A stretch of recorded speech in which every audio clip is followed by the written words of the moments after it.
जैसे कि आपको पता ही है कि अधिक मास जा चुके हैं, अधिक मास का आखिरी दिन है आज, तो ये वीडियो बनाने में थोड़ा सा लेट हो गया है। और अधिक मास को पुरुषोत्तम मास भी कहते हैं और इसे मल मास भी कहते हैं कहीं कहीं।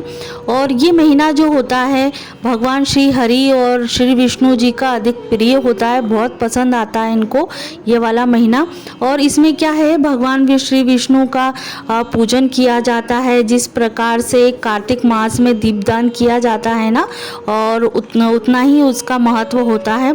और उसी तरीके से ये मल मास और अधिक मास के महीने में हमें दीपदान करते रहना चाहिए और बहुत महत्ता मिलती है और महत्व बहुत माना गया है इस चीज़ का, जो आज इस वीडियो में आपके साथ मैं इस विधि को शेयर करूंगी। तो किस प्रकार से हमें अधिक मास में मल मास में दीपकों का दान करना चाहिए। और दीपकों का दान आप चाहे कितना भी कर सकते हैं, उसकी गिनती नहीं है, पर आप इसकी शुरुआत जो है वो आप 5 से स्टार्ट कर सकते हैं। 5 से कम नहीं करना है, तो आप 5 कर सकते हैं, 7 कर सकते हैं, 21 कर सकते हैं, 51 कर सकते हैं, जितना चाहे उतना आप कर सकते हैं। इस महीने में हमें कोई मांगलिक कार्य नहीं करना होता है, और क्योंकि इसीलिए ही इसे मलमास भी कहा जाता है। तो अधिक मास में क्या होता है कि भगवान श्री विष्णु का पूजन और तुलसी माता का पूजन किया जाता है। वैसे मल मास में अधिक माह में तुलसी जी पर एक दिया हमेशा रोज ही चढ़ाना चाहिए, बहुत आवश्यक होता है।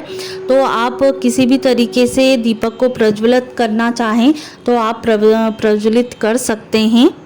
इसीलिए कहा जाता है कि अभी अधिक मास जो चल रहे थे तो हमें दीपदान हमेशा करते रहना चाहिए, क्योंकि हमें उसमें मांगलिक कार्य तो नहीं करते हैं, तो इसीलिए हमें उसके जगह पे हमें दीपदान बहुत ज़रूरी होता है।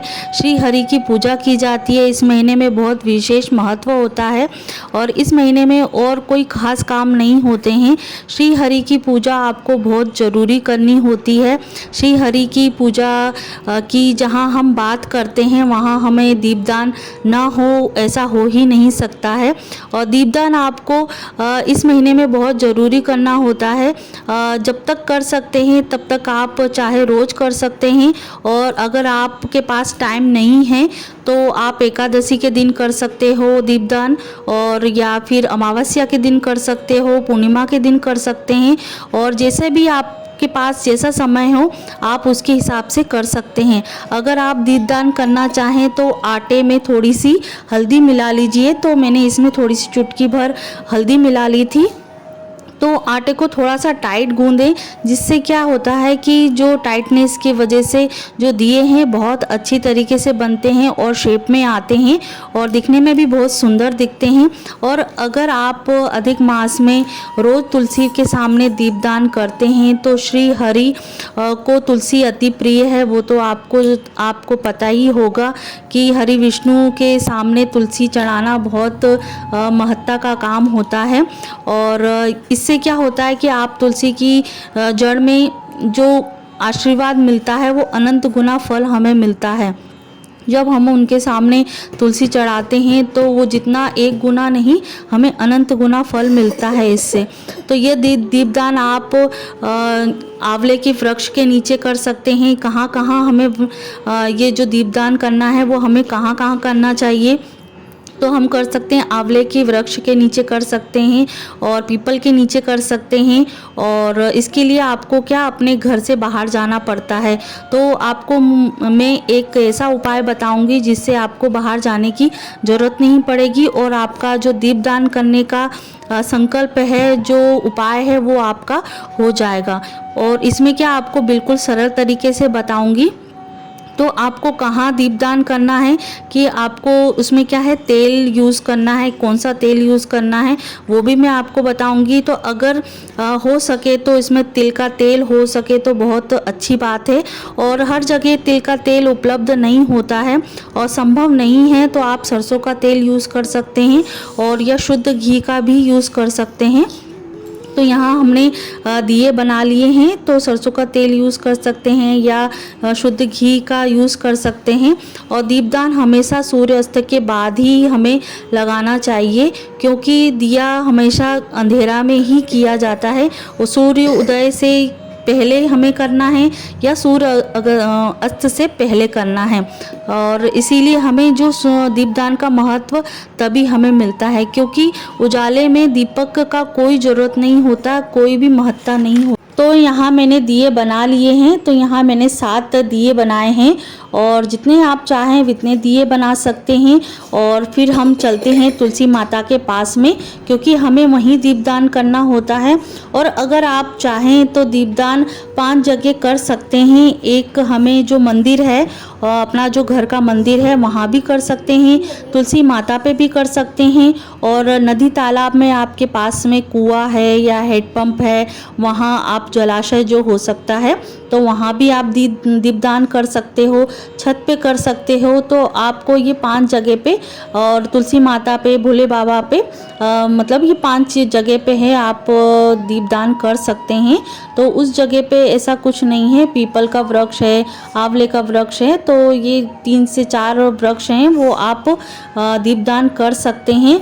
और इसमें हमें बाती का यूज़ कौन सा करना है, तो आप इसमें लंबी बाती का भी यूज़ कर सकते हैं और छोटी बाती का भी यूज़ कर सकते हैं, क्योंकि मेरे पास बड़ी जो बाती है वो उपलब्ध नहीं थी, इसलिए मैंने छोटी बाती का यूज़ किया है। और कहते हैं ना कि हम दिवाली पे बड़ी, जब भी आप उपलब्धता की ओर बढ़ते हैं और हमें सुख समृद्धि चाहिए तो हमें लंबी बाती का यूज़ करना चाहिए। तो दिवाली के टाइम पे भी हम लंबी बाती का यूज़ करते हैं। तो यहाँ मैंने छोटी बाती ही यूज़ करी थी, क्योंकि नहीं थी मेरे पास। तो यहाँ हमने दीपदान करने के लिए सबसे पहले आसन की हमें बहुत ज़रूरत होती है। तो यहाँ हम जो शुद्ध मतलब एक तरीके से आसन होता है, तो हम आटे का आसन बना सकते हैं, जिसे हम गांव में चून भी बोलते हैं। तो यहाँ मैंने आटे का चौक पोर लिया है। तो मतलब एक तरीके से 4 कॉर्नर बनाए जाते हैं, तो उससे हम चौक बोलते हैं। और बीच में मैंने सतिया बना दिया है। और हमारे मतलब एक तरीके से धर्म में कहा जाता है कि चौक को भी खाली नहीं रखा जाता है। तो चौक को भी हमने चावल से मतलब एक तरीके भर दिया है। तो चारों कोनों पे थोड़े थोड़े मैंने चावल रख दिए हैं। और यदि आप एकादशी के दिन दीपदान करते हैं तो आप चावल को अवॉइड करके मतलब फूल भी रख सकते हैं या कोई भी अनाज रख सकते हैं, गेहूँ रख सकते हैं। तो दाल ना रख के आप गेहूँ रख सकते हैं, चावल ना रखें। तो यहाँ मैंने दीपदान कर दिया है। और यहाँ मैंने तुलसी माता का आरती उतारने के बाद और यहाँ जो 7 दिए हैं तो वो अलग अलग जगह पे रख दिए हैं। तो कितने सुंदर लग रहे हैं। और अदर ये है कि अगले दिन हमें किस तरीके से इसको ठंडे हो जाएं तो क्या करना होता है। तो जब आपके ये दीपदान वाले जो दिए हैं वो ठंडे हो जाएं कल, तो आप क्योंकि गेहूं का जो आटा है वो तो पक जाएगा, तो अगले दिन आप इसे गाय को भी खिला सकते हैं। एक तरीके से गाय का भी भोजन हो जाएगा। तो ये चीज़ें कहीं फेंकी नहीं जा सकती, कहीं रखी नहीं जा सकती। तो इसीलिए आशा करती हूँ आपको ये वीडियो में कुछ यूज़फुल लगा होगा। तो प्लीज़ मेरे चैनल को सब्सक्राइब कीजिएगा, लाइक कीजिएगा और कमेंट ज़रूर कीजिएगा। अगले वीडियो में मिलते हैं।